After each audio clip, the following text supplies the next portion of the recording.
नमस्कार, मैं हूं आपके साथ मयंक। आज 25 अप्रैल है। देखिए, मैं सीधा खबर पे आना चाहूँगा। आपने अगर मेरा पिछला वीडियो देखा हो जो कल मैंने दोपहर को बनाया था, उस वीडियो में मैंने आपसे कहा था कि अगले चंद घंटों बाद एक बड़ी खबर आने वाली है ईरान और अमेरिका से जुड़ी।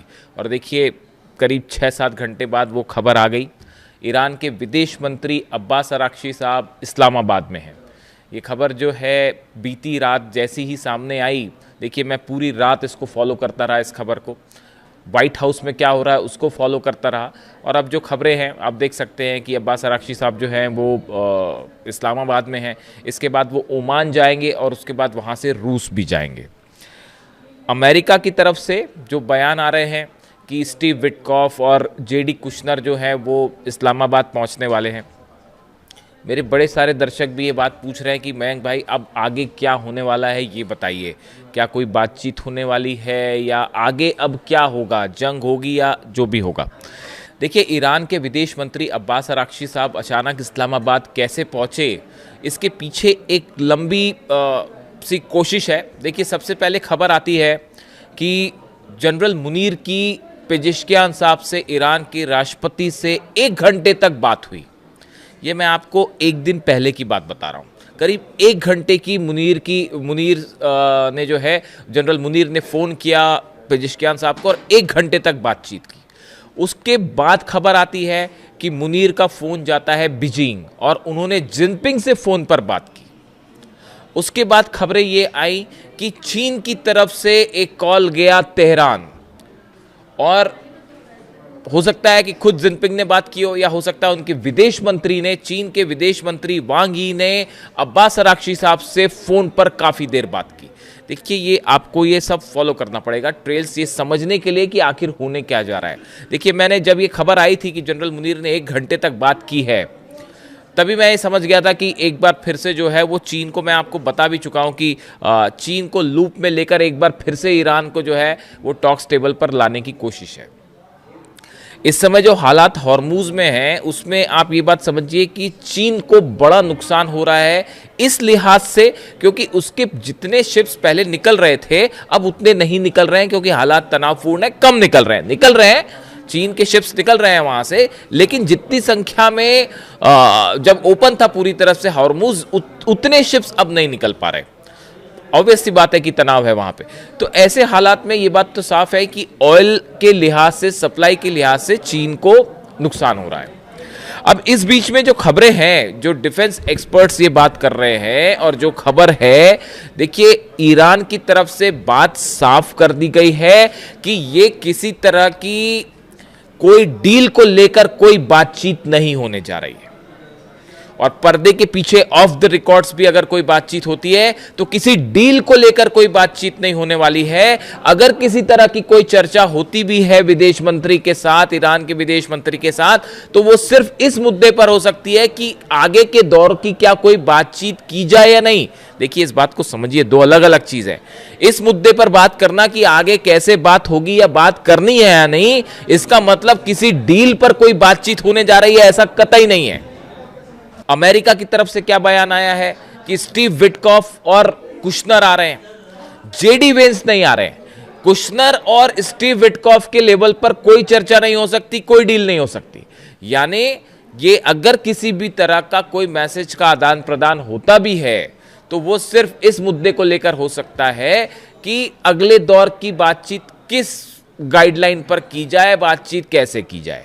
एक बहुत ही सुपरफिशियल मामला है, इसमें कोई बड़ी डील नहीं होने जा रही। जो जिस तरह की खबरें आपने कई जगह देखी होगी, देखिए ऐसा है, जो समझ कह रही है फिलहाल, जो इंटरनेशनल एक्सपर्ट्स बता रहे हैं कि शायद चीन के कहने पर ईरान इस बात के लिए राज़ी हुआ कि ठीक है, हम एक बार जाके इस बात पर चर्चा कर सकते हैं कि आगे मुलाकात कब करनी है। डील नहीं, ईरान ने ये बात तय कर दी है कि यूरेनियम के मुद्दे पर तो अब बात ही नहीं होगी। आप बातचीत करें ना करें, डील करें ना करें, अब यूरेनियम के मुद्दे पर वो हिस्ट्री हो गई। अब ईरान यूरेनियम पर कोई बात नहीं करेगा, परमाणु प्रोग्राम पर कोई बात नहीं करेगा, चाहे जेडी वेंस आ जाए, चाहे डोनाल्ड ट्रंप खुद आ जाए। ये बात साफ है। इसलिए ये ऐसा कतई सोचने की जरूरत नहीं है कि इस्लामाबाद में बातचीत से कोई डील हो जाने वाली है। बिल्कुल बेसलेस बात है। हकीकत जानते हैं आप क्या है? हकीकत ये है कि ईरान के सेना प्रमुख अहमद वाहिदी साहब अमेरिका के निशाने पर हैं, डोनाल्ड ट्रंप के निशाने पर है। हकीकत ये है, व्हाइट हाउस में एक बड़ी बैठक हुई, जो मेरी जानकारियां कह रही हैं व्हाइट हाउस में एक बड़ी बैठक होती है, उस बैठक में डोनाल्ड ट्रंप शामिल थे, जितने सुरक्षा अधिकारी बड़े सेना के अधिकारी थे वो शामिल थे। उसमें डोनाल्ड ट्रंप ने ये पूछा कि आखिर ये बताइए कि ईरान बात करने के लिए तैयार क्यों नहीं होता, ईरान झुकने को अब भी तैयार क्यों नहीं हो रहा, क्या वजह है। डोनाल्ड ट्रंप को बताया गया आईआरजीसी के चीफ हैं अहमद वाहिदी, जो 1 इंच भी झुकेंगे नहीं।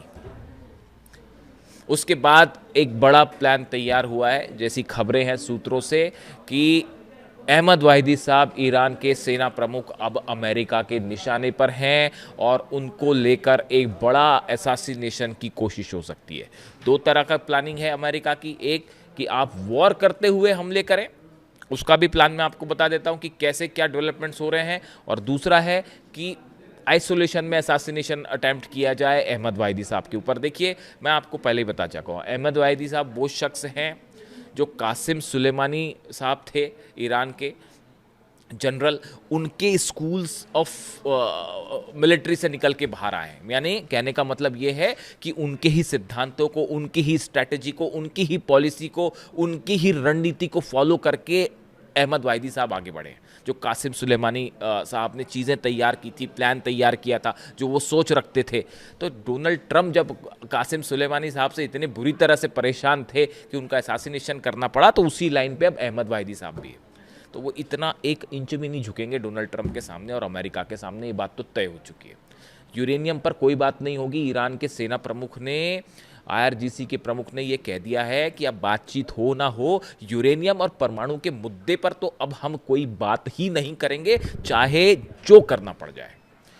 तो ये बात जो है डोनाल्ड ट्रंप को समझा दी गई कि ऐसा है कि अहमद वाहिदी जो हैं, उनके रहते तो हम कुछ नहीं कर सकते।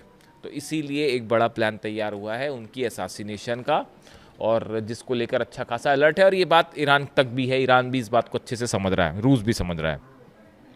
इसके अलावा देखिए, जो बड़ी खबर है, बताया जा रहा है कि एक हमले का प्लान फिर तैयार कर लिया है अमेरिका ने, कि अगर किसी तरह का, देखिए इस बीच एक इम्पॉर्टेंट बात यह है, 2 बड़े डेवलपमेंट हैं। कल मैं डोनाल्ड ट्रंप को सुन रहा था, रात को जो स्टेटमेंट्स आए उनके, वो सब मैं सुन रहा था कि कहाँ से क्या बयान आता है। मैंने पीट हेग्सेथ जो है रक्षा मंत्री, उनके भी बयान सुने।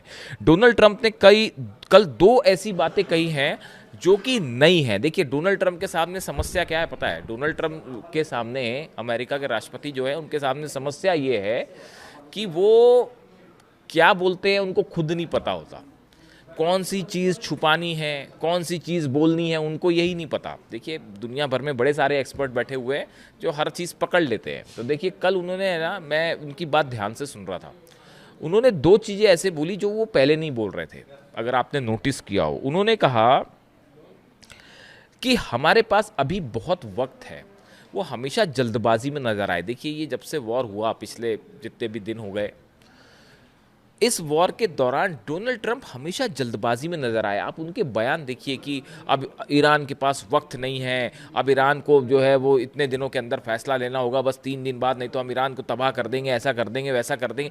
यानी वो हमेशा एक हड़बड़ाहट में दिखाई दिए। लेकिन कल उन्होंने बयान दिया कि हमारे पास वक्त है, हम जो है वो हॉर्मूज पर हमारे पास बहुत टाइम है। यानी इसका मतलब ये हुआ कि अमेरिका की सेना ने कोई ऐसा, ये स्ट्रैटेजी चेंज है, अमेरिका के सेना का कोई ऐसा प्लान है कि ये हॉर्मूज वाले मामले को जल्दी ज़्यादा दिनों तक खींचा जाए, ऐसा लगता है एज ऑफ नाउ।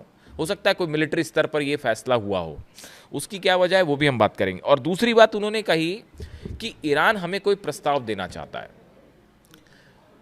इस तरह का उनका बयान, अब्बास अराक्ची साहब का इस्लामाबाद आना, इसको लेकर कई स्पेकुलेशन है कि क्या ऐसा कोई डेवलपमेंट है कि अब ईरान ने अपनी शर्तों पर यह बात आगे रख दी है कि अगर आप बातचीत करना चाहते हैं तो अब हमारी ये शर्तें हैं, अगर आप इन पर कायम रहते हो तो हम बातचीत करेंगे, वरना हम बातचीत नहीं करेंगे। हो सकता है ऐसा, हो सकता है, संभावना है कि जिनपिंग ने कहा हो ईरान से कि एक बार बात करके देखिए क्या होता है, और चीन के कहने पर जो है एक बार फिर से ईरान जो है वो बातचीत किस तरह से हो इसको लेकर हो सकता है तैयार हुआ हो। लेकिन जो सोर्सेस ये कह रहे हैं कि इसकी संभावना है कि ईरान ने अब अपनी शर्तें सामने रख दी हैं कि अगर आप इन शर्तों को मानते हैं तभी हम बात करेंगे, वरना बात शुरू भी नहीं होगी। डील दूर की बात है, मैं आपको जो बार बार समझा रहा हूं, दो स्तर होते हैं, एक बातचीत शुरू करनी है कि नहीं, इस पे चर्चा अलग बात है, और डील तो बहुत दूर की कौड़ी है साहब। डील भूल जाइए, अभी डील होने वाली नहीं है, होएगी नहीं। I am very clear about it. और अली खामेनी साहब भी बता के गए थे कि अमेरिका से डील हो ही नहीं सकती, और आज उनकी बात सच साबित हो रही है। वो ऐसी सुप्रीम लीडर नहीं थे। अमेरिका के जितने विदेश नीति के एक्सपर्ट्स बैठे हुए हैं ना, वो सब के सब अली खामेनी साहब के सामने बुरी तरह से फेल है। आप देखिए हर स्तर पर, चाहे मिलिट्री के स्तर पर, चाहे विदेश नीति के स्तर पर, चाहे अपनी कल्चर संस्कृति के बारे में जो अली खामेनी साहब के विचार थे, हर मामले में अमेरिका पर भारी थे वो अकेले। 40 साल तक घुटनों पे रखा उन्होंने अमेरिका के 6 राष्ट्रपतियों को, और आज ये सोचते हैं कि किसी तरह से जो है वो अभी भी नहीं समझ में आई भी बात की जो 40 साल में नहीं कर पाए, वो डोनाल्ड ट्रंप डरा धमका के क्या कर लेंगे अमेरिका से, ईरान से क्या करवा लेंगे, कुछ नहीं करवा सकते। तो देखिए हो सकता है कि ये बात हो कि ईरान ने अब अपनी शर्तें रख दी हो सामने। ये ऐसा इस तरह के हिंट मिलते हैं डोनाल्ड ट्रंप के बयानों से, लेकिन देखिए हकीकत ये है, Qeshm island, Ladakh, Hormuz, Abu Musa, Bandar Abbas, Kharg, ये 6 जगहों पर बड़े हमले का प्लान तैयार है। केशम आइलैंड वो जगह है जहां से ईरान छापामार युद्ध करता है, यानी कि ये जो अचानक से हमले करना है इसका पूरा कंट्रोल केशम आइलैंड से होता है। लद्दाख आइलैंड है, यहाँ पर द्वीप जो है लद्दाख का, अंडरग्राउंड मिसाइल्स हैं, यहाँ पे जितनी स्ट्रैटेजिक मिसाइल्स हैं वो लद्दाख द्वीप के आसपास लगा रखी हैं। हॉर्मुज में हॉर्मुज आइलैंड है, हॉर्मुज जो है स्ट्रेट ऑफ हॉर्मुज, उसमें एक हॉर्मुज द्वीप भी है। वहाँ पे जितनी छोटी बोट है जिससे डोनाल्ड ट्रंप परेशान है, वो छोटी बोट्स का पूरा हब जो है वो हॉर्मुज में है। अबू मूसा ये वो जगह है आइलैंड जहाँ से जहाज़ों की निगरानी होती है, कौन सा जहाज़ आएगा, कौन सा जहाज़ जाएगा।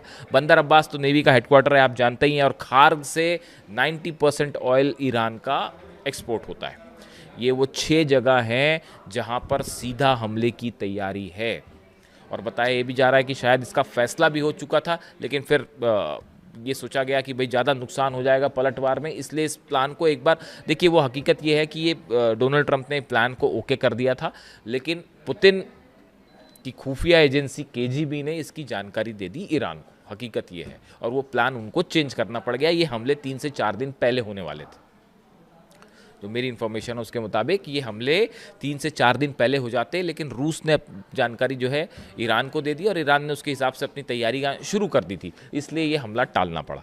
अब फिलहाल देखिए चीन की तरफ से ये कहना अपने नागरिकों को कि या तो आप ईरान में हैं तो आप छिप जाइए, और या फिर छोड़ दीजिए, ये बात चीन समझ रहा है इस बात को कि हमला होना तय है। देखिए हम अगर पिछले कुछ दिनों की बात करें, जब से हॉर्मुज में तनाव है और अमेरिका और ईरान की सेना आमने सामने है, तो 187 शिप्स जो हैं वो हॉर्मुज को पार किया है, जो ईरान ने पार करवाए हैं, और इसमें से 25% जो हैं वो चाइना के शिप्स हैं। यानी देखिए बड़ी संख्या में अब भी चाइना जा रहा है ईरान का तेल, लेकिन उस तरह से नहीं जा रहा जिस तरह से पहले जाता था। इसलिए जो चाइना का मैन्युफैक्चरिंग हब है उस पर बड़ा संकट मंडरा रहा है। इसीलिए ऐसा लगता है कि चीन ने इनिशिएट किया इस बात को कि एक बार बात की जाए। उसके अलावा देखिए बेन गुरियन एयरपोर्ट इजराइल से बड़े डेवलपमेंट है, यहाँ पे बड़ी संख्या में अमेरिका के रिफ्यूलिंग प्लेन्स पहुँच गए हैं, जो कि हवा में ईंधन भरते हैं जहाज़ों में, फाइटर जेट्स में। यानी आप देखिए ये जो कुछ तैयारियाँ हो रही हैं, इससे ये बात साफ है कि एक बड़े हमले की तैयारी है, और वो पूरी हो चुकी है। अमेरिका ने हमले की तैयारी पूरी कर ली है, उधर से ईरान ने पूरी कर ली है तैयारी। लेकिन इस बीच ये आज इस्लामाबाद में क्या होता है, इस पर हमारी नज़र रहेगी। इससे जुड़ा जो भी अपडेट होगा वो मैं फ़ौरन आप तक पहुंचाऊंगा। लेकिन इस बात के लिए आश्वस्त रहिए, ईरान किसी तरह की कोई डील नहीं करने जा रहा है, और अगर किसी तरह की बातचीत भी होती है तो वो पूरी तरह से ईरान की शर्तों पर होगी। वीडियो कैसा लगा बताइए। Thank you so much.